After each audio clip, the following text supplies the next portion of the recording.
Hello friends, my name is Kajal और आप सभी का स्वागत है मेरे चैनल पर। और आज की इस वीडियो में हम डिस्कस करने वाले हैं UP DElEd first semester subject शिक्षण अधिगम का सिद्धांत।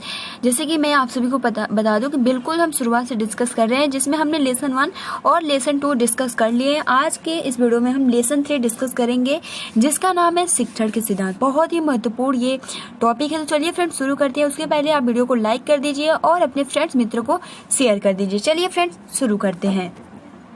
तो ये देखिए आपका लेसन 3 शिक्षण अधिगम का सिद्धांत, जिसमें आपको जो स्टडी करना है, पढ़ना है, वो कि शिक्षण के सिद्धांत, अर्थ एवं भूमिका हम डिस्कस करेंगे। करके सीखने का सिद्धांत क्या होता है, प्रेरणा का सिद्धांत क्या होता है, रुचि का सिद्धांत क्या होता है, निश्चित उद्देश्य का सिद्धांत क्या होता है, नियोजन का सिद्धांत क्या होता है, चयन का सिद्धांत क्या होता है, व्यक्तिक भिन्नताओं का सिद्धांत, लोकतंत्रीय व्यवहार का सिद्धांत, जीवन से संबंध स्थापित करने का सिद्धांत, आवृत्ति का सिद्धांत, निर्माण एवं मनोरंजन का सिद्धांत, विभाजन का सिद्धांत। ठीक है, तो ये बहुत ही महत्वपूर्ण पॉइंट्स है। ये जितने भी सिद्धांत हैं बहुत ही महत्वपूर्ण है। तो चलिए फ्रेंड शुरू करते हैं और जानते हैं कि शिक्षण के सिद्धांत, अर्थ एवं इसकी भूमिका को। ठीक है, तो सबसे पहले तो भूमिका क्या है कि बचपन में आपने ज़्यादातर लोगों से एक सवाल जरूर पूछा गया होगा कि आपसे कि आप बड़े होकर क्या बनोगे। कुछ का जवाब होगा बड़े होकर टीचर बनूंगा या बनूंगी। कभी आपने जानने का प्रयास किया कि शिक्षक कैसे बनते हैं या शिक्षक का मतलब क्या है। वास्तव में शिक्षक वह है जिसे पढ़ाना आता हो और पढ़ाने का कार्य शिक्षण कहलाता है। ठीक है, और शिक्षण करने की प्रक्रिया को हम कुछ आधारों का अनुगमन करते हैं। इन्हीं आधारों को या मान्यताओं को शिक्षण के सिद्धांत कहा जाता है। अब हम जानते हैं कि शिक्षा शास्त्री और विचारकों के अनुसार विभिन्न शिक्षण सिद्धांतों को मान्यता दी गई, जिनका वर्णन इस प्रकार है। तो सबसे पहले तो है क्रियाशीलता का सिद्धांत। ठीक है, तो क्रियाशीलता का सिद्धांत क्या है, इसका अर्थ है करके सीखना। ठीक है, जो इसका अर्थ होता है वो होता है करके सीखना। यह सिद्धांत बाल मनोविज्ञान आधारभूत सिद्धांत है। इसमें सीखने वाले का पूरी अधिगम प्रक्रिया में सक्रिय रहना परम आवश्यक है। यानी जो कुछ भी अगर सीखना है तो आप सभी को एक्टिव रहना पड़ेगा। याद करें आप सभी में से जो कुछ साइकिल से विद्यालय जाते हैं, उससे आपने कैसे सीखा। सबसे पहले आपने साइकिल को पकड़ना सीखा, पैडल मारना सीखा, कई बार उसे चलाने में चोटें भी आई, आखिरकार आपको साइकिल चलाने आ गया। इसने आप जब तक स्वयं साइकिल के साथ क्रिया नहीं करते तब तक आप उसे सीख नहीं सकते। तो ये क्या है कि आपने उसको किया, उसके बाद आपने साइकिल चलाना सीखा। अब देखिए फॉरवेल के अनुसार ये बोलते हैं कि बालक कार्य करके ही सीखते हैं और क्रिया द्वारा सीखना जो होता है वो अस्थायी होता है। यानी अगर कुछ भी अगर आप सीख रहे हो तो अगर आप करके सीखते हो तो वो क्या होता है, मतलब बहुत जल्दी नहीं भूलता है, वो अस्थायी होता है। तो ये बहुत ही महत्वपूर्ण है। ये स्टेटमेंट आ सकता है आपके एग्जाम में, तो आप इसको अच्छे से याद कर लीजिएगा। फॉरवेल के अनुसार यानी बालक कार्य करके सीखते हैं और क्रिया द्वारा जो भी सीखा जाता है वो अस्थायी होता है। ठीक है, स्पष्ट है कि शिक्षण अधिगम का कार्य भी बिना क्रियाशील हुए संभव ही नहीं है। जितनी अधिक क्रियाशील उतनी ही अधिक सीखने की प्रक्रिया सरल और रुचिपूर्ण होगी। किंतु ऐसा नहीं है कि स्वयं करके सीखने में गलतियां नहीं होती, अवश्य होती है और गलतियों से घबराने की जरूरत नहीं है। धीरे धीरे सुधार के साथ हम उस कार्य को सीख सकते हैं। तो फ्रेंड्स ये जो आपका क्रियाशीलता का सिद्धांत है या फिर करके सीखने का सिद्धांत, ये आप अपने लाइफ में इसको फॉलो जरूर करिएगा, क्योंकि बहुत ही महत्वपूर्ण है। अगर आप किसी भी लाइन में जाते हो तो थोड़ी गलतियां होती है, लेकिन आपने ये भी पढ़ा होगा प्रयास और त्रुटि का सिद्धांत। मतलब बार बार प्रयास करने से भी वो जो भी हम गलती करते हैं वो सही हो जाता है। ठीक है, तो आप अपने लाइफ में इसको फॉलो जरूर। ठीक है, तो करके सीखने का सिद्धांत बहुत ही अच्छा सिद्धांत है, आप इसको फॉलो जरूर करिएगा। तो चलिए फ्रेंड्स शुरू करते हैं। और भी कुछ जैसे कि एक्टिविटी के थ्रू समझ सकते हो। ठीक है। जैसे कि गतिविधि हम सभी जानते हैं कि पौधों को विकसित होने के लिए हवा, पानी, प्रकाश, खाद की आवश्यकता होती है। प्रशिक्षु इसके लिए मिट्टी खोदे, बीज डाले, सींचे, खाद डाले और देखे हवा, पानी, प्रकाश का प्रयोग करके एक बीज पौधा कैसे बनता है। वास्तव में यह सिद्धांत मानव के स्वभाव के अनुकूल है। जन्म से ही बालक क्रियाशील रहता है, उसके प्रत्येक अंग सक्रिय रहते हैं।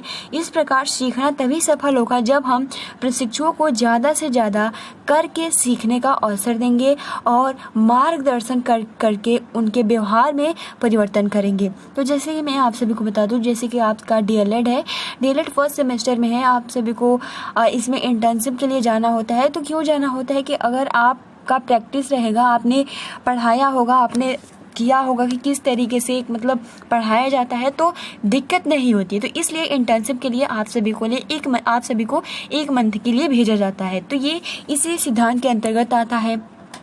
ठीक है। तो क्रियाशीलता के सिद्धांत का सबसे बड़ा लाभ है सीखने में एकाग्रता, जो किसी भी, चाहे वो छोटा हो या बड़ा हो, कार्य के लिए जरूरी है। ठीक है।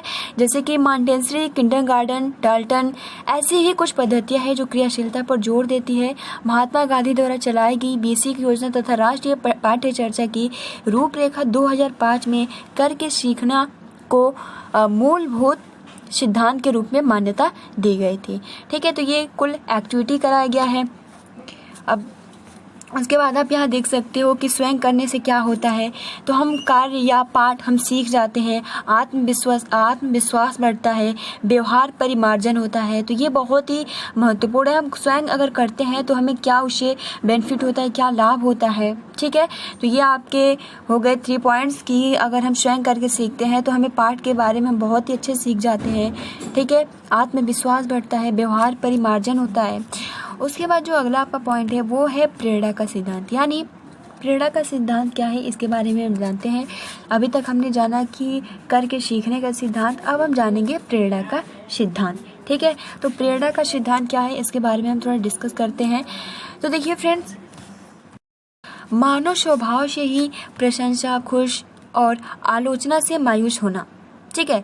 अगर उसको प्रशंसा किया जाए तो बहुत ही खुश होता है, लेकिन अगर आलोचना कर दिया जाए तो वो दुखी हो जाता है, मायूस हो जाता है।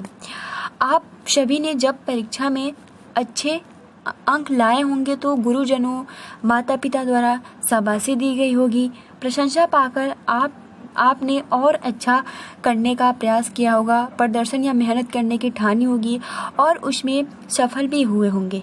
यह प्रशंसा, शाबाशी क्या है, इसे मनोवैज्ञानिक भाषा में प्रेरणा कहते हैं। ठीक है। तो देखिए फ्रेंड्स, प्रशंसा तो आप सभी को अगर कोई दुख हो जाता है, उसको दुखी, या फिर अगर वो एग्ज़ाम में कम नंबर पाता है तो वो दुखी में मतलब बहुत ही अपने आप को गिल्टी फील करता है, सोचता है कि यार ऐसा कैसे हो गया, मतलब अपने आप को बहुत ही गिल्टी मानता है। ठीक है। लेकिन उस टाइम भी आप सभी को उसको प्रेरित करना चाहिए, है ना। तो यही कह रहा है कि प्रशंसा में खुश और आलोचना में मायूस हो जाना ही क्या है। अगर कोई अच्छा अंक पाता है तो हम उसको प्रेरित करते हैं कि बहुत अच्छा, शाबाशी। ठीक है। तो यही आपका प्रेरणा हो गया। ठीक है। अब देखिए, केली महोदय का विचार था कि शिक्षण में अभिप्रेरणा किसी न किसी रूप में अवश्य उपस्थित रहना चाहिए। तो देखिए, ठीक है फ्रेंड्स, अब देखिए प्रेरणा के तरीके कौन कौन से हो सकते हैं। तो जो प्रेरणा के तरीके हैं, शाब्दिक भी हो सकता है और अशाब्दिक भी हो सकता है। जैसे कि हमने संप्रेषण में पढ़ा था। ठीक है। शाब्दिक संप्रेषण भी हो सकता है और अशाब्दिक संप्रेषण भी हो सकता है। तो देखिए, प्रेरणा के तरीके में शाब्दिक में जो हो जाता है वो हो जाता है शाबाश, अच्छा और उत्तम। अशाब्दिक में हो जाता है दंड और पुरस्कार। मतलब कि कोई गलत काम करता है तो उसको दंड दिया जा सकता है, या कोई अच्छा काम करता है तो पुरस्कार दिया जाता है। उसी तरीके से शाब्दिक में आपका शाबाश, अच्छा, बहुत बढ़िया, बहुत उत्तम, इस तरीके से मतलब उसको प्रेरित किया जाता है। ठीक है। अब देखिए, वास्तव में प्रेरणा वह प्रक्रिया है जो समस्त प्रकार के अधिगम शिक्षण को प्रारंभ करती है, जारी रखती है और पूरा होने तक चलती रहती है। शिक्षक को चाहिए कि वह प्रत्येक तत्व द्वारा अधिगम को रुचिकर बनाए ताकि प्रभावी संप्रेषण हो सके। एक बार प्रेरित होने के बाद सीखने की प्रक्रिया तीव्र हो जाती है और इसी में शिक्षण की सफलता निहित होती है। आप दौड़ में प्रथम स्थान पर आए, आपको ट्रॉफी मिली, आपने एक स्थान से मतलब एक के साथ बुरा बर्ताव किया और आपको दंड मिला। दोनों के परिणाम प्रभाव के बारे में सोचें। यानी आप दौड़ में प्रथम स्थान पर आए, आपको ट्रॉफी मिली, आपने एक के साथ बुरा बर्ताव किया और आपको दंड मिला। दोनों के परिणाम प्रभाव के बारे में सोचिए। यानी आप जो है वो दौड़ हो रहा है दो व्यक्ति का, उसमें फर्स्ट आपने स्थान पाया और दूसरे ने उसमें मतलब वो फेल हो गया, ठीक है।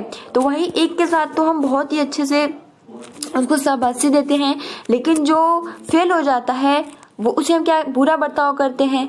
तो दोनों के जो रिजल्ट होता है, प्रभाव होता है उसके बारे में क्या, तो वो दोनों ही अच्छा ही करने का प्रयास करते हैं कि हमने इस बार गलती की तो हम नेक्स्ट टाइम अच्छा कर सकते हैं, ठीक है। तो ये और जो फर्स्ट टाइम पे जीता है वो भी सोचता है कि हम इससे भी अच्छा और भी स्पीड के साथ कर सकते हैं। तो यही प्रभाव और परिणाम हो सकता है।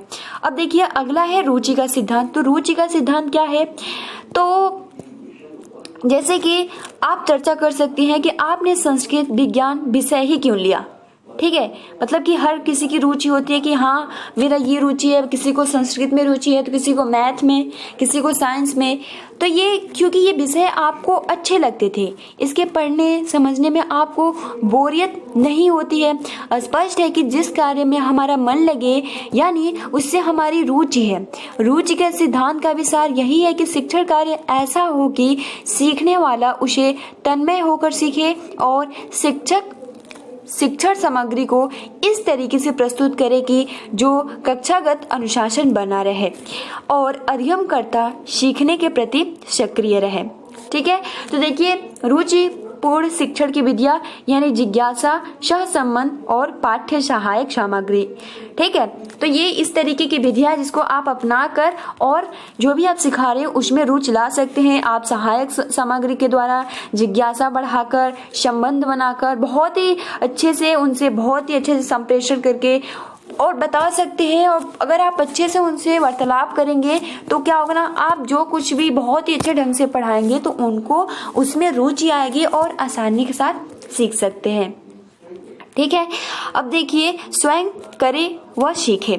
आप अपनी कक्षा का वातावरण किस प्रकार रुचिकर बनाएंगे ताकि सीखना प्रभावी हो सके। तो देखिए सबसे फर्स्ट जो स्टेप होता है वो होता है कि हम अपनी कक्षा का जो वातावरण है बहुत ही शांत होना चाहिए, ठीक है। और दूसरा ये कि अनुशासित ढंग से होना चाहिए। तीसरा ये कि जो एक शिक्षक और छात्र है वो दोनों ही सक्रिय होना चाहिए और उन दोनों के बीच मतलब स्वतंत्रता हो, कोई भी डर भय ना हो। तो क्या होगा ना, जब एक शिक्षक सिखाएगा तो वो जो बालक है वो उसमें रुचि लेगा और जो भी वो सीखेगा बहुत ही प्रभावी हो जाएगा। तो ये आंसर हो गया, ठीक है फ्रेंड्स। अब देखिए ऐसा प्रश्न भी पूछ सकता है कि अगर आप अपनी कक्षा का वातावरण किस प्रकार रुचि बनाएंगे, तो आप आसानी के साथ लिख सकते हो, ठीक है। आप स्वयं विचार करें कि एक पाठ आपको चित्रों, मॉडलों, कहानियों के द्वारा और एक पाठ मात्र व्याख्या करके समझाया गया है, कौन सा प्रभावी रहा। आप खुद एक बार सोच के बताइए कि मान लीजिए आपको एक लेसन है, ठीक है, उसमें चित्र के माध्यम से, ठीक है, चित्र के माध्यम से समझाया गया है और दूसरा जो है केवल और केवल उसमें मतलब वैसे ही बताया गया है, मतलब चित्र के थ्रू नहीं दिखाया गया है। तो आपको सबसे ज्यादा किस में रुचि आएगी, क्या चित्र में आएगी या फिर जो व्याख्या किया गया है उसमें आएगी। तो सबसे पहले तो जो बच्चे होते हैं उनका सबसे पहले जो उनका रुचि आएगी वो चित्र एवं मॉडलों पर आएगी, कहानियों पर आएगी, बाद में व्याख्या पे जाएगी। तो यही कह रहा है कि इसको आप अच्छी तरह से, जाहिर है कि पहले तरीके से पढ़ाए गए तरीके से यह तरीका रुचि का सिद्धांत है, ठीक है। तो आप सभी को बहुत ही आसानी के साथ समझ में आ गया होगा रुचि का या रुचि कैसे उत्पन्न कर सकते हैं, ठीक है। अब देखिए मैकडूगल के अनुसार ये स्टेटमेंट 1-1-2 जो है वो याद कर लीजिएगा। तो रुचि प्रचंड ध्यान है, ध्यान रुचि क्रियात्मक रूप है। हमने कल डिस्कस भी किया था मॉक टेस्ट में कि जो ध्यान और रुचि है वो एक सिक्के के दो पहलू है, यानी एक दूसरे के बिना दोनों जो है वो अधूरी है। ठीक है, अगर हमें किसी काम में रुचि आती है तो तभी हमारा ध्यान उस पर एकाग्रित होगा। अगर हमें किसी काम में रुचि नहीं आएगी तो फिर हमारा ध्यान एकाग्रित नहीं होगा। तो इसके लिए कुछ नियम अपनाए जाते हैं कि किस तरीके से आप बालक को या कुछ भी आप पढ़ा रहे हो तो उनको रुचि किस तरीके से आ सकती है चित्र के माध्यम से, क्योंकि छोटे छोटे बच्चे होते हैं, अगर आप उनको समझाएंगे तो फिर वो समझ नहीं पाते हैं। ठीक है, तो उनको किस तरीके से रोज कहानी, चित्र द्वारा, मॉडल द्वारा, इस तरीके से अगर आप पढ़ाएंगे तो वो उनको रुचि आएगी। अगला है निश्चित उद्देश्य का सिद्धांत।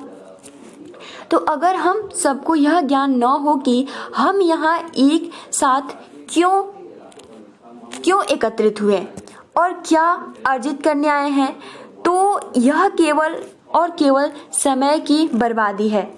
ठीक है, मतलब कि अगर हम कहीं जाते हैं, ठीक है, कहीं जाते हैं या फिर अगर आप कॉलेज में ही पढ़ने जाते होंगे, अगर वहाँ कुछ पढ़ाई नहीं होता होगा तो खुद ही आप एक बार सोचेंगे कि हम यहाँ क्यों आए हैं, हमारा इतना टाइम वेस्ट हो रहा है। ठीक है, तो एक निश्चित उद्देश्य होना चाहिए। तो यही कह रहा है कि एकत्रित हुए और क्या अर्जित करने आए हैं, तो यह केवल और केवल समय की बर्बादी है। ये क्यों? तो क्या का जवाब है कि हमारी समस्त क्रियाओं का कोई ना कोई एक मकसद होता है, एक एम्स होता है, एक उद्देश्य होता है। उसी प्रकार शिक्षण भी एक प्रकार का स्व उद्देश्यपूर्ण क्रिया है। उसका लक्ष्य है अधिगमकर्ता के व्यवहार में उत्तरोत्तर सुधार, यानी जो कुछ भी हम सीख रहे हैं उसमें ज्यादा से ज्यादा सुधार करने की जरूरत है। ठीक है, अब देखिए, जब हम शिक्षण करते हैं तो प्रत्येक पाठ का कोई ना कोई लक्ष्य होता है और उसी दिशा में हम शिक्षण कार्य किया जाए तो शिक्षण प्रभावी होता है। जैसे कविता को पढ़ाना है, इस लक्ष्य को पूरा करने के लिए विषय वस्तु की योजना बनाई होगी। ठीक है, मतलब कि कोई, हमने कल डिस्कस भी किया था, सबसे पहले तो हमें कोई लेसन पढ़ाना है तो सबसे पहले तो हमें पूर्ण जानकारी होनी चाहिए, उसके बाद ही हमें पढ़ाना चाहिए।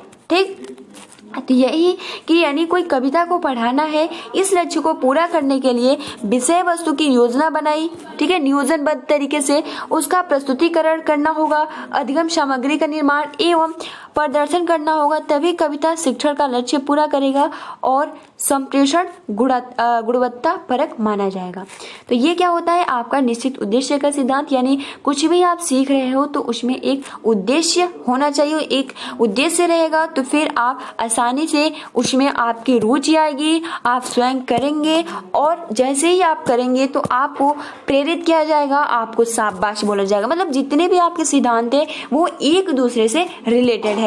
ठीक है, अब देखिए पुनरावृत्ति, यानी यह है कि करके सीखना, यानी क्रियाशीलता का मुख्य आधार है। प्रोजेक्ट डॉल्टन बेसिक शिक्षा आदि पद्धतियां क्रियाशीलता के सिद्धांत पर आधारित है। ठीक है, शिक्षण में प्रेरक तत्वों को शामिल करने को प्रेरणा का सिद्धांत कहते हैं। पाठ्य वस्तु में एकाग्रता रुचि के सिद्धांत पर आधारित है। तो ये कुछ बहुत इंपॉर्टेंट महत्वपूर्ण पॉइंट्स है। ठीक है, अब देखिए बोध प्रश्न की स्वयं करने एवं रुचि पर सीखने पर क्या प्रभाव पड़ता है।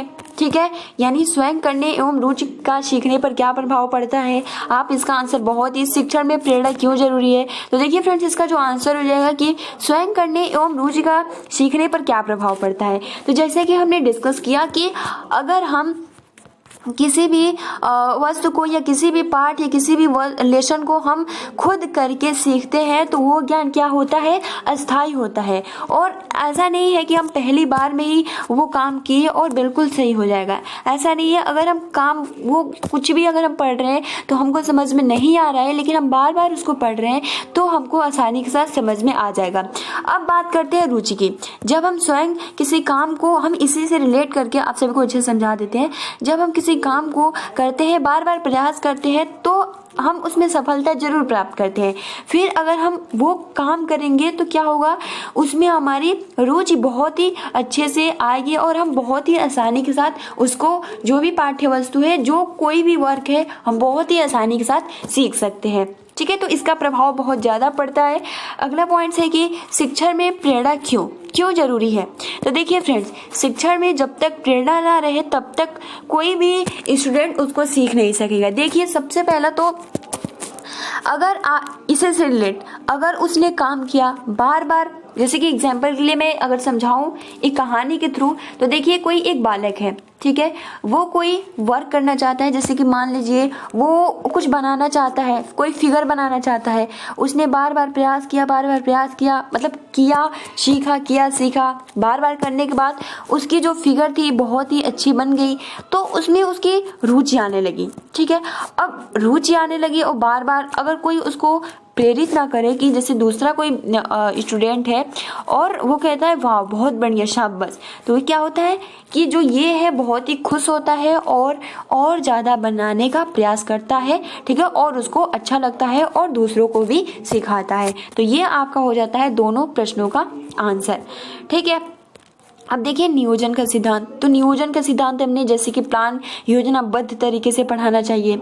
जैसे शिक्षण हो या कोई भी कार्य हो, उसका पूरा होना इस बात पर निर्भर करेगा कि योजना बनाकर किया गया है या नहीं। आप स्वयं चर्चा करें कि एक कमरा जिसमें किताबें, मेज, कुर्सी, कपड़े, ठीक है, जूते यथास्थान क्रम से रखे हो, और एक कमरा जिसमें सामान मतलब इधर उधर रखा हुआ है, किस स्थान पर क्या है। ठीक है, तो स्थान पर आपका मन कार्य में लगेगा। ठीक है, जाहिर है उस स्थान पर सब कुछ क्रमबद्ध तथा नियोजित ढंग से है। इसे ही योजना सिद्धांत कहते हैं। मतलब कि एक योजना बनाकर कि जैसे कि यहाँ एग्जाम्पल के लिए कह रहा है कि एक रूम है, ठीक है, यहाँ बना है कि यहाँ आपका टेबल्स रहेगा, टेबल्स के ऊपर बुक रहेगा, यहाँ कॉपी रहेगा, पेन रहेगा। लेकिन यही कहीं दूसरा रूम है तो यहाँ आपका बुक है, यहाँ कॉपी है, तो यहाँ पेन है, तो यहाँ आपका कपड़ा है, मतलब इधर से उधर। तो क्या ना, मतलब पूरा अच्छा ढंग से आप उसमें कार्य करने को मन नहीं लगेगा कार्य करने को। लेकिन अगर यही इस रूम में आप करेंगे तो उसमें आपकी रुचि आएगी। तो यही कह रहा है कि जहाँ सब कुछ क्रमबद्ध तथा नियोजित हो तो इसे ही योजना का सिद्धांत कहते हैं। जैसे कि हमने कल डिस्कस किया था कि अगर हम कुछ भी पढ़ाएं तो योजना, यानी सबसे पहले तो योजना बनाना चाहिए, उसी के बाद ही हमें पढ़ाना चाहिए। तो देखिए शिक्षण करते समय प्रत्येक शिक्षक को अपनी कक्षा शिक्षण योजना बनाना चाहिए। उसके प्रस्तुतिकरण का क्रम ज्ञात हो ताकि सीखने वाला भ्रमित न हो कि गुरुजी ने आज क्या पढ़ाया था। वर्तमान शिक्षण कार्य में प्रत्येक प्रशिक्षक को पाठ योजना बनाने एवं उसके अभ्यास पर जोर दिया जाता है। मान लीजिए आपको संधि पढ़ानी है, आपने संधि की परिभाषा उदाहरण देने के बजाय शब्द अर्थ समझाने लगे और उसी में सारा क्लास बीत जाए तो आपका शिक्षण जो होगा वो नियोजित नहीं कहा जाएगा। यानी अगर आप कुछ भी पढ़ा रहे हैं तो एक उदाहरण सबसे पहले, तो क्योंकि आपने देखा भी होगा डिफिनीशन होता है, उसके बाद उदाहरण होता है। ठीक है, तो अगर आपने शब्द अर्थ बता दिया बट उदाहरण नहीं बताए तो फिर उनको समझ में नहीं आएगा। ठीक है, देखिए योजना करके कार्य जैसे कि समय श्रम की बचत होती है, शिक्षण अधिगम क्रमबद्ध होता है, शिक्षण का उद्देश्य पूरा होता है। तो सबसे मैं बताऊं तो सबसे महत्वपूर्ण होता है अगर आप योजना से, प्लान के थ्रू अगर आप टाइम टेबल से अपना काम करते हो तो वो आपका काम 100% होता है। लेकिन बिना टाइम टेबल का कोई भी काम मतलब अच्छे ढंग से नहीं होता है। आप सोचते हो कि हाँ मैं कर लूंगी या कर लूंगा, लेकिन एक जब टाइम कि हाँ मुझे 10 बजे पढ़ना है तो पढ़ना है तो आप जरूर पढ़ेंगे। लेकिन जब तक एक टाइम टेबल नहीं रहेगा, योजना नहीं रहेगा, तब तक वो काम अच्छे ढंग से नहीं होगा। ठीक है, इससे आपके उद्देश्य की भी प्राप्ति होती है। अगला है चयन का सिद्धांत। तो जैसे कि हम बीमार है तो अगर हमें डॉक्टर के पास जाना हो और विद्यालय भी जाना हो तो इससे समय जो ज़्यादा जरूरी होगा उसी को, ताकि दूरगामी प्रभाव हमारे पक्ष में हो। ऐसी स्थिति को चयन कहते हैं। शिक्षण भी एक जटिल कार्य है। इसमें हम विभिन्न विषयों को पढ़ना समझना होता है। शिक्षक पर यह गुरुतर दायित्व होता है, रिस्पॉन्सिबिलिटी होती है कि वो से पहले पढ़ाए और कौन सा बाद में, किसी सामग्री को कौन कैसे प्रस्तुत करे, कौन से ठीक है। और जैसे कि कौन सी कक्षा का समस्याओं को पहले हल करें ताकि शिक्षण अधिगम सफल हो सके, तो अतएव चयन के सिद्धांत का अनुसरण जरूरी है। यानी सबसे पहले तो महत्वपूर्ण है कि आप जो आपका चॉइस है, आप कौन सा सब्जेक्ट सबसे पहले पढ़ाएंगे ताकि उनको बहुत ही अच्छे ढंग से समझ में आ जाए। तो देखिए फ्रेंड, सबसे पहले तो आपको इजी से इजी यानी चित्र, जैसे कि चित्र वाला सब्जेक्ट हो गया, ताकि उनको समझ में आए, ठीक, तो वो पढ़ाना चाहिए। फिर बाद में हार्ड, अगर आप पहले ही हार्ड लाकर रख देंगे तो जो समझना होगा वो भी वो नहीं समझेंगे और फिर प्रॉब्लम्स आएंगे।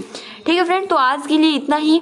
ठीक, अब हम कल जो भी शेष रह जाता है, जैसे कि व्यक्तिगत भिन्नता का सिद्धांत, जितने भी शेष रह जाता है हम कल की वीडियो में डिस्कस करेंगे फ्रेंड्स। तो आज के लिए इतना ही। ठीक है, वीडियो को लाइक कर दीजिए, अपने फ्रेंड्स मित्रों को शेयर कर दीजिए, और ये जितने भी पॉइंट्स थे, सिद्धांत थे, आप अपने लाइफ में इसको फॉलो जरूर कीजिएगा। ठीक है, बहुत ही महत्वपूर्ण है। और सबसे मेन पॉइंट है करके सीखने का सिद्धांत और नियोजन का सिद्धांत। ठीक, तो आज के लिए इतना ही। मिलते हैं अगले वीडियो में, तब तक के लिए thanks for watching, take care and best of luck.